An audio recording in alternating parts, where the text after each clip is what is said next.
एक बार एक बहुत बड़ा बिजनेसमैन एक छोटे से गांव में जाता है। उसका प्लान होता है कि उस गांव में एक फैक्ट्री लगानी है। वो एक ऐसी जगह तक पहुंच जाता है जहां पर उसके सामने नदी होती है और उसके सामने गांव होता है। अब उसके पास में दो ऑप्शंस होते हैं, एक कि वो सड़क के रास्ते से घूम करके उस गांव तक पहुंचे जिसमें करीब करीब 8 घंटे लगेंगे क्योंकि डायरेक्ट कोई रास्ता नहीं है वहां तक पहुंचने का। दूसरा कि सिर्फ 20 मिनट में एक नाव में बैठ करके उस नदी को पार करके उस गांव तक पहुंच जाए। तो अपना टाइम बचाने के लिए उसने उस नाव में बैठने का डिसीजन लिया। वो नाव बहुत ही छोटी सी थी जिसमें एक तरफ एक आदमी बैठा था जो कि नाव चला रहा था और दूसरी तरफ ये बिजनेसमैन बैठा हुआ था। तो नाव में बैठने की थोड़ी देर बाद उस बिजनेसमैन ने उस नाव वाले से पूछा, तुझे पता है तेरी नाव में कौन बैठा है? तो नाव वाले ने बड़े ही भोलेपन से कहा हाथ जोड़ करके, नहीं साहब मुझे नहीं पता आप कौन है। तो बिजनेसमैन बोला, अरे तू अखबार नहीं पढ़ता है क्या? हर दूसरे दिन मेरी फोटो आती है अखबार में।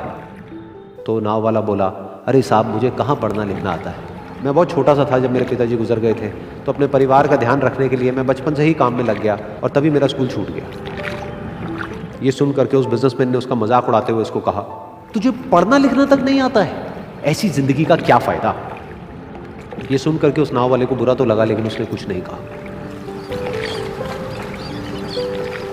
थोड़ी देर बाद वो बिजनेसमैन उस नाव वाले से बोला, अभी कुछ ही दिन बाद ये जो सामने तू जमीन देख रहा है, यहाँ पर मेरी एक बहुत बड़ी फैक्ट्री होगी जहाँ पर हमारे ब्रांड की मिनरल वाटर की बॉटल्स बनेगी। उस नाव वाले को बात समझ नहीं आई। उसने कहा, क्या बनेगा साहब? तो बिजनेसमैन थोड़ा सा इरिटेट होकर के बोला कि हमारे यहाँ पर पानी की बोतलें बनेंगी जो तेरे गाँव में नहीं बिकेगी लेकिन शहरों में बहुत बिकती है। अरे कभी तू शहर गया होगा तो तूने देखी होगी पानी की बोतलें रखी होती है दुकानों पर। फिर वो नाव वाला बोला, अरे साहब मुझे कैसे पता होगा, मैं तो कभी इस गाँव से बाहर गया ही नहीं। फिर वो बिजनेसमैन उसके ऊपर हंसते हुए बोला, तू कभी इस गांव से बाहर तक नहीं गया, तुझे पता ही नहीं कि शहर क्या होता है? अरे ऐसी जिंदगी का क्या फायदा?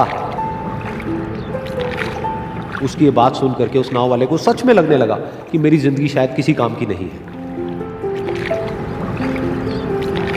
अपनी इस सोच की वजह से उसका नाव से ध्यान हटा और तभी नाव की टक्कर हो गई एक बड़े से पत्थर से, जिसकी वजह से नाव में पानी भरने लगा और नाव डूबने लगी। उस जगह पर पानी बहुत ही गहरा था और किनारा दूर था। नाव वाले को समझ आ गया कि अब इस नाव को बचाने का कोई तरीका नहीं है और वो अपनी जान बचाने के लिए नदी में छलांग मारने ही वाला था। तभी उसने उस बिजनेसमैन से पूछा, साहब आपको तैरना तो आता है ना? तो बिजनेसमैन घबरा करके बोला, ऐसा क्यों पूछ रहे हो, मुझे तैरना नहीं आता है। उसकी ये बात सुन करके नाव वाले को हंसी आ गई और वो बोला, अरे साहब आपको तैरना तक नहीं आता, ऐसी जिंदगी का क्या फायदा? ये सुन करके उस बिजनेसमैन को अपनी गलती का एहसास हुआ और वो हाथ जोड़ करके उस नाव वाले से बोला, तुम जो कहोगे मैं तुम्हें दूंगा, बस मेरी जान बचा लो।